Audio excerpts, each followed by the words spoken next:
where it's like unknown to find the area on an XY plane where it's a little bit more difficult.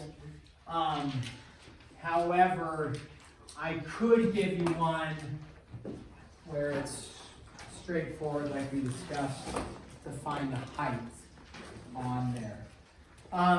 Today, in the 10.5 adds area of triangles, rhombi, and rhombuses, and trapezoids. There's a nice little chart on page 492, summary of area formulas. These formulas you should know for the tests. I don't know if I'll give them to you on the test, but you should know them. I mean, pretty easy on some of them, right? Area of a square is just s squared. Area of a rectangle, length times width. Area of a parallelogram, base times height. Area of a triangle, 1/2 base times height. Most of us know those ones, right? When we add the area of a trapezoid and the area of a rhombus, those ones we don't always have memorized for that. So in the area of a triangle, we would understand the area of a triangle is 1/2 base times height, or base times height divided by 2.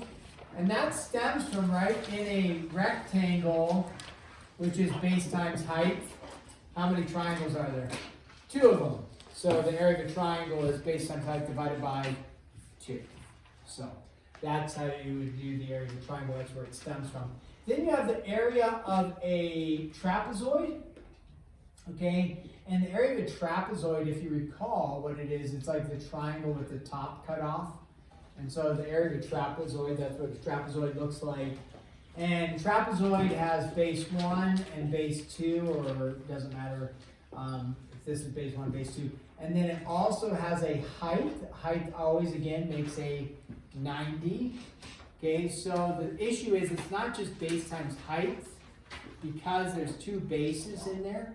And so if you look at the formula, remember though, area is 2 things multiplied together, but the trapezoid is going to be, and I don't know, does the book, I think the book probably has it like 1/2, I don't know if they have it like divided by 2, but 1/2, and then times, I don't know if they put the h first or the base 1, the base 2 first, put the height there. And then they have base 1 plus base 2.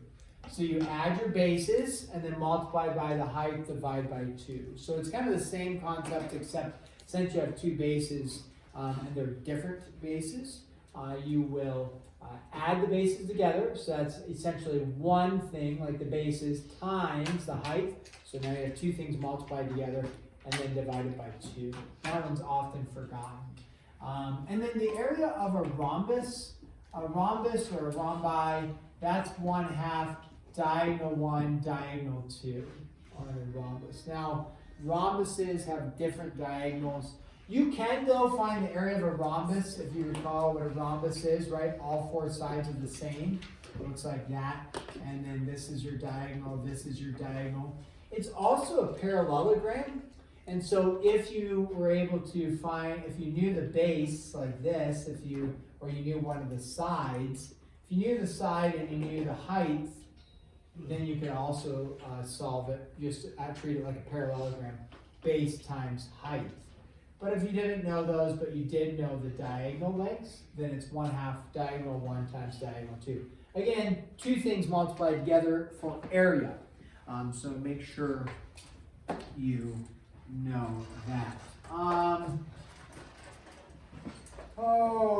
You will have, let's do a couple problems here, and then I'll make a note of something that sometimes is a little confusing. That one's pretty, let's just do this. Find the area, and with this we have, let's do this one. There and there. Do a little better there. That's not any better. Oh well. Okay, all 4 slashes means they are the same. Length, that's a 12, that's a 10. Okay, so if you have this picture, what kind of picture did I just draw? This is a Rhombus, okay? Now you could say, it almost looks like a square, right? It's not a square, but more importantly, it's a rhombus. We know that this is 10, and this is 10, and this is 10. If it was a square, to find the area, you would just go what? 10 times 10. How do I know this isn't a square? Besides the fact that I told you it wasn't, how would you know, like mathematically know? It looks like a square because it's kind of drawn that way. 10 all the way around. How would I prove that this isn't a square?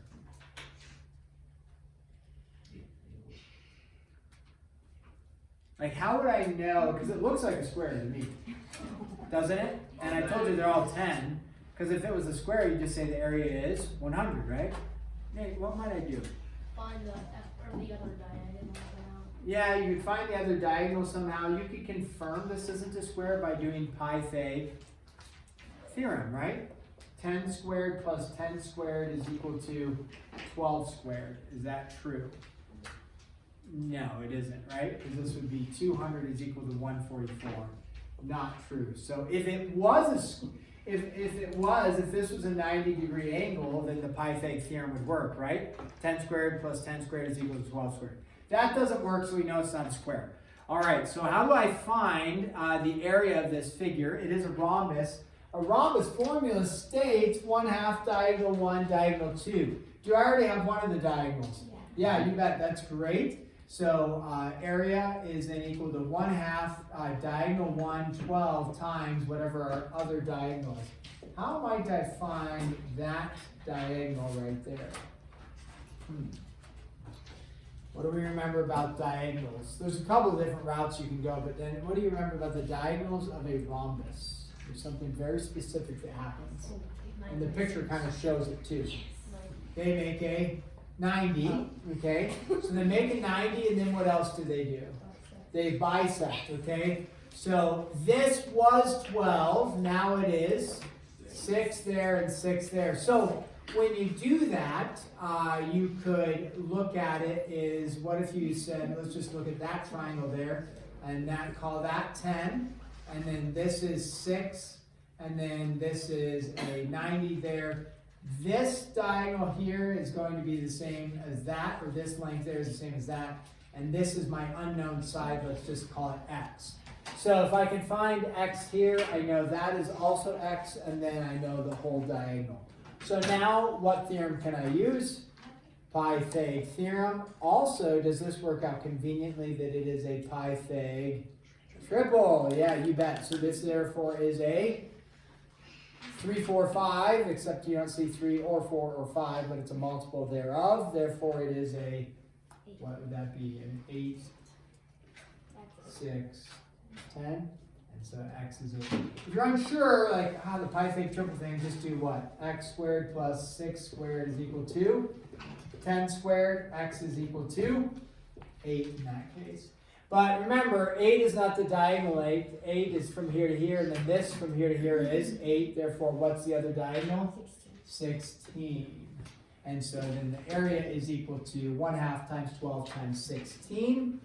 And that yields for us 96 units squared. Okay, so a little bit of work there with a right triangle to get that. Okay, this one, let's do this one. You have a triangle here.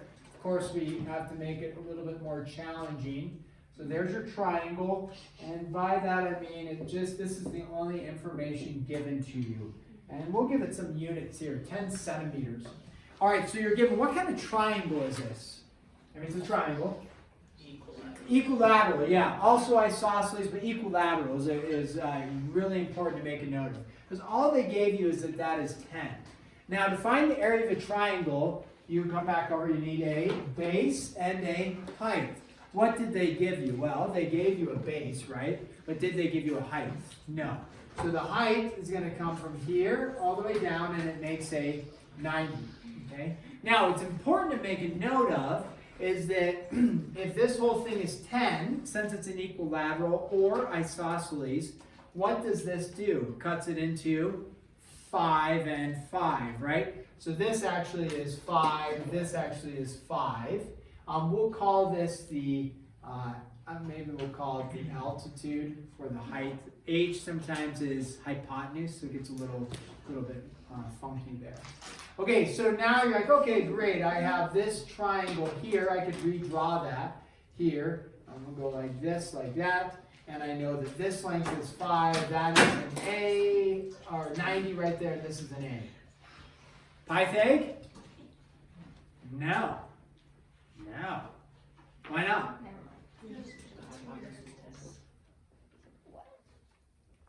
Oh. Hypotenuse is? 10. Okay, so now Pythag. Yes, right? Okay, so now we go, okay, A squared plus 5 squared is equal to 10 squared. Okay, so then you have 100 minus 25. A squared is equal to 75. And then A would be equal to 8.6. 5 root 3. 25 times 3. Or a decimal value, which is, what was it? 8.66. 8.6 repeating or something? No. Not repeating. 8.6. 6025. Okay, 25 dot dot dot. Okay, so that's your altitude, and therefore your area would be equal to 1/2 base, which is, don't forget, the whole base is 10 times the height, which is 5 root 3, or the 8.6, and so then this would be equal to 25 root 3 centimeters squared, or the decimal value thereof. Okay, brief review of, there's another way to do it. This is a great way to do it there. Pythag's theorem worked because we said, oh yeah, perfect, that's a 10. Other way you could do it is recognize this is a 30, 60, 90, and that this altitude is going to be 5 root 3 because it's square root of 3 times bigger than the shorter side. So with a remembrance of 30, 60, 90s, which is sometimes hard for us to remember, you can recognize the altitude is 5 root 3 without having to do Pythag theorem. So that's a possibility too if you remember that. And how do I know that's 60 degrees, by the way? I just threw it up there. How do I know that one's 60? That one's 60 because what kind of triangle is it? Equilateral, which means it's equiangular, and there's only one possibility, which is 60 degrees on that. Okay, what about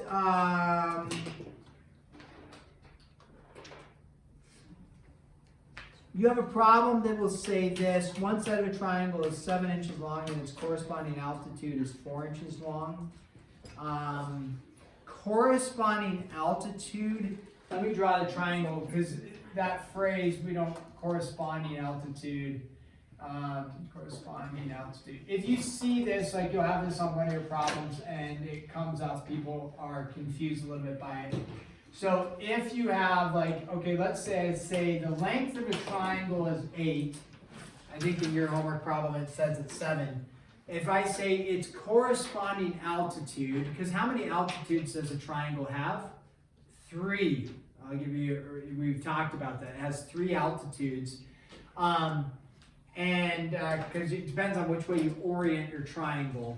But if I say the corresponding altitude to the side length of 8, so the picture's drawn this way, the altitude is the one that goes to that side. The corresponding altitude is the one that connects to it.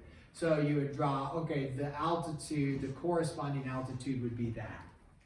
So if it says corresponding altitude, it's referring to the altitude that connects into the side, not the altitude that would, come from over here and make a 90 out there. That is an altitude, just not the corresponding altitude to that side.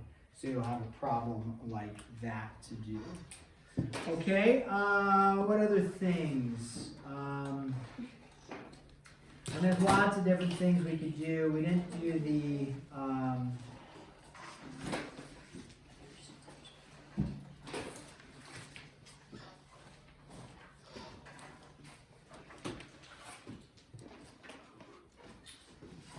maybe I'll throw this one other thing on there. Okay, let's do one other example, and that is this. We'll call this number 3 here. They tell you the trapezoid has an area of 908.5 centimeters squared. The altitude is equal to 23, and then it says one base is equal to 36.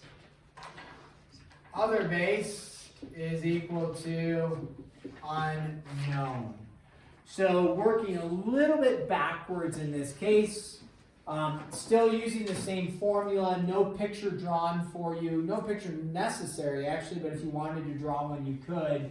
You come up with your formula and you recognize in a trapezoid formula, you have an area, you have a height, you have a base, and you have a base. So there's 4 unknowns. 2 is always known there, divided by 2, so that's not an unknown. So you have 1, 2, 3, 4 unknowns. Anytime you have an equation with unknowns, as long as you can fill in for all of them but one, you can solve for that, right? So we look at this, we say, okay, I know my area, so 908.5 equals 1/2, and then the altitude, same thing as, I put height there, right? Same thing. So 1/2 times the altitude, which is 23, times base 1 plus base 2, so 36 plus whatever the other base is. And now it's just an algebra problem from there that you would use your calculator for. Take 23 divided by 2, and then divide that over, and then subtract the 36 over, and then you end up with a value for B. Or you can multiply the 2 over, and then divide by 23. You could distribute the 23 in, but that seems excessive to do. And this came out to be, because I have the answer, 43 centimeters. Like that. Okay, so you'll have some problems like that. Okay, let's pause there. Let's say the MCA will be 10.1 through 10.4. This is 10.5. We won't put this part on there. And then SEEP as well. So 10.1 through 10.4 and SEEP. We won't throw 10.5 on there. So therefore 10.5 is going to be due on Tuesday when you come back. But you could work on it tonight and get it done. Today is Wednesday. Yeah, 10.4, because we didn't grade 10.4 yet, because the tennis team was gone. 10.4 would be due Tuesday as well. Don't procrastinate on that stuff. 10.4 and 10.5. Because 10.4 we didn't grade because so many people were gone yesterday.